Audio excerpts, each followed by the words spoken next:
გამარჯობა ყველას.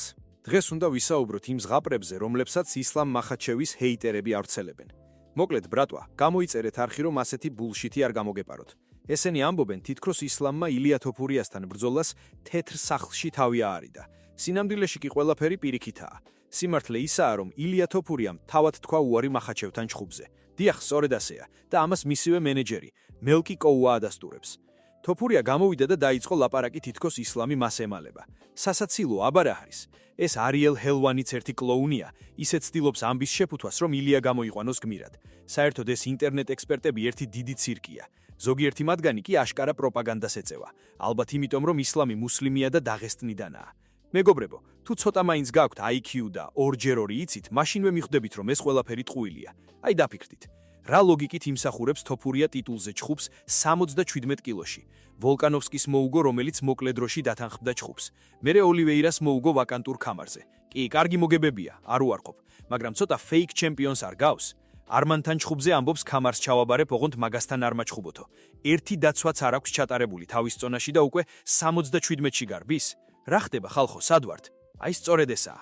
ესპანელი რეპორტიორები კი წერენ, თითქოს ისლამი ტრავმის გამო გაიქცა. ბიჭო, ესპანელი ჟურნალისტი იმას დაწერს, რასაც ილია ჩასძახებს. ეს არაა დამოუკიდებელი წყარო. ილია პოსტავს, ისლამმა ისევ მიზეზი იპოვა, ამჯერად ტრამვაო. მერე ჯასტინ გეიჯის გადაწვდა, ორივეს მენეჯერი მახინჯიაო. მოკლედ, ილია ცდილობს ისეთი სურათი დახატოს, თითქოს ისლამი ჩიქენია. მაგრამ მოიცადეთ, მალე მის მენეჯერსაც მოусმენ და ყველაფერი ნათელი გახდება. ლაიქი არ დაგავიწუდეთ, თუ გინდათ რომ სიმართლე გაიგოთ. მოკლედ, ბრატვა, გავაგრძელოთ. ისლამმა უპასუხა. ორივემ ვიცით, ვინ ჩაისვარა აქო. ილია კი თავის ასაწვება. თეთრი სახლის ქარდზე გამექეციო. აი აქ იწყება ყველაზე საინტერესო. ზოგიერთი ფიქრობს, რომ თოფურია მაგარი ვაჟკაცია, რადგან 77 კილოში ისლამთან ჩხუბს ითხოვდა. ბიჭო, რა ვაჟკაცობაზეა საუბარი? ეგ ითხოვს ჩხუბს, სადაც წასაგები არაფერი აქვს, მოსაგები კი მილიონები. თუ ილია 77-ში წააგებს, ყველა იტყვის. რაქნას წონით კატეგორიაში ავიდა და საუკეთესოსთან დამარცხდაო. აი სწორედ ესაა. ისლამს კი აკრიტიკებდნენ, როცა 70-დან 77-ში ასვლა უნდოდა. ჯერ შენი წონა გაწმინდეო. თოფურიას კი, რომელსაც ერთი დაცვაც არა აქვს, ტაშს უკრავენ. სად არის აქ ლოგიკა? 2023 წელს ილია თავად ამბობდა ვოლკანოვსკიზე. ისლამთან 70 კილოში იმიტომ ჩხუბობს, რომ იქ წასაგები არაფერი აქვს. მოგებით კი ბევრს მოიგებსო.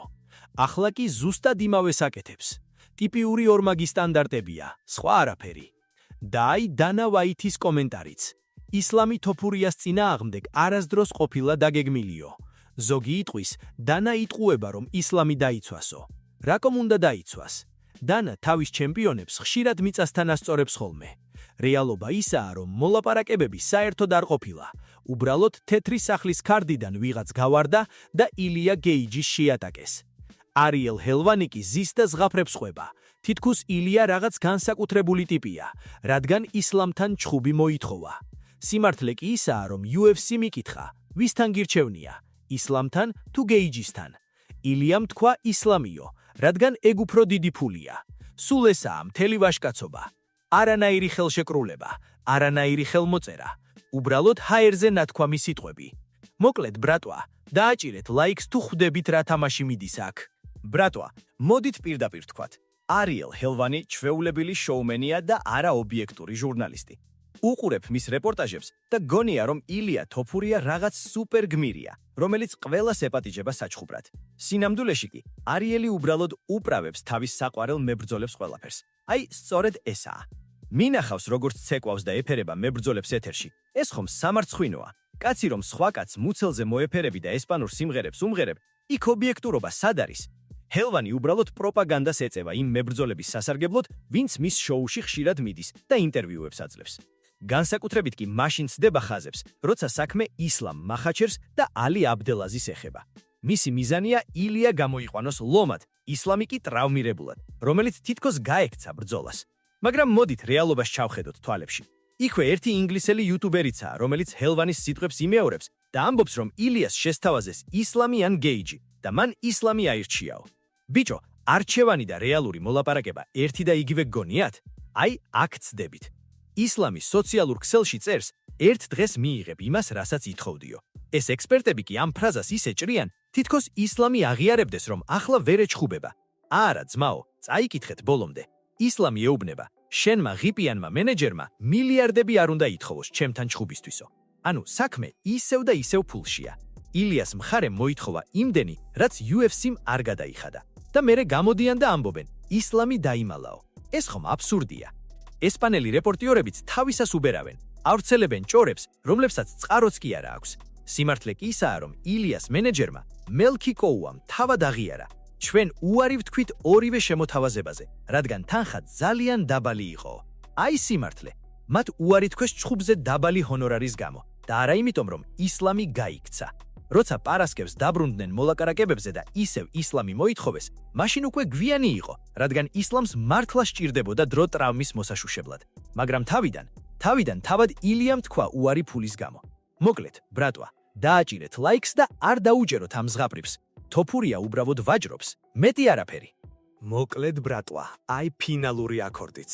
მოდით ბოლომდე გავშიფროთ ეს სპექტაკლი. ილია თოფურიას მენეჯერი, მელკი კოუა, პირდაპირ ამბობს.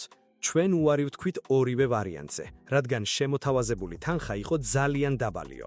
აი, სწორედ ესაა. სად არის აქ ისლამის შიში? სად არის გაქცევა? ტიპებმა უბრალოდ ვაჭრობა დაიწყეს და როცა UFC-მ მათ მიერ მოთხოვნილი მილიონები არ გადაუხადა, ჩხუბი ჩაიშალა.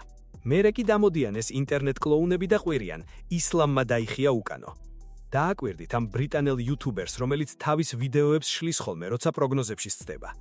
ეს ტიპი ჩვეულებრივი სოიოს ბიჭუნაა, რომელიც ვერ იტანს მუსლიმ მებრძოლებს დაღესტნიდან. ის არიელ ჰელვანის სიტყვებს ისე იყენებს, თითქოს წმინდა წერილი იყოს. ამბობს, ისლამმა აღიარა, რომ ილია ჩხუბს ითხოვდა, მაგრამ ახლა ვერ ეჩხუბებაო. ბიჭო, ინგლისური არიცით? ისლამი ეუბნება, შენმა მენეჯერმა მილიარდები არ უნდა ითხოვოს ჩემთან ჩხუბისთვისო. ჩვენ უფასოდაც ვიჩხუბებთ, ოღონდ ნუ ვაჭრობთო. აი, ესაა რეალობა. UFC არის კომპანია, რომელსაც არ უყვარს დიდი ფულის გადახდა.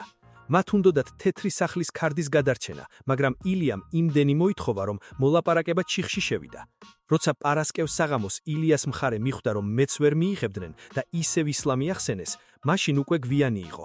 ისლამს მართლა ჰქონდა ხელისტრამვა და სჭირდებოდა დრო. მაგრამ თავიდან ხომ თავად თოფურიამ თქვა უარი. დიახ, სწორედ ასეა. საერთოდ ეს მითი იმაზე, რომ ილია რაღაც განსაკუთრებულს აკეთებს 77 კილოში ასვლით, სასაცილოა. მას არც ერთი ტიტულის დაცვა არ ჩაუტარებია 70 კილოში. არმან ცარუკიანს გაურბის, ამბობს ქამარს დავთმობ, ოღონდ მაგასთან არ მაჩხუბოთო. და ამ დროს უნდა რომ ისლამთან ავიდეს ზედაწონაში? ეს ხომ კლასიკური სქემაა, ყველაფერი მოსაგები, არაფერი წასაგები.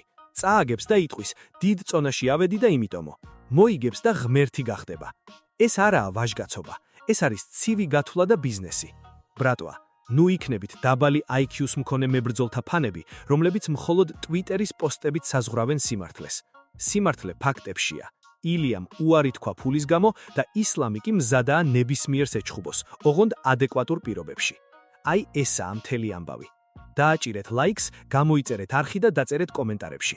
თქვენი აზრით, ვინ უფრო მეც მაიმუნობს ამ სიტუაციაში? სიმართლე ჩვენს მხარესაა.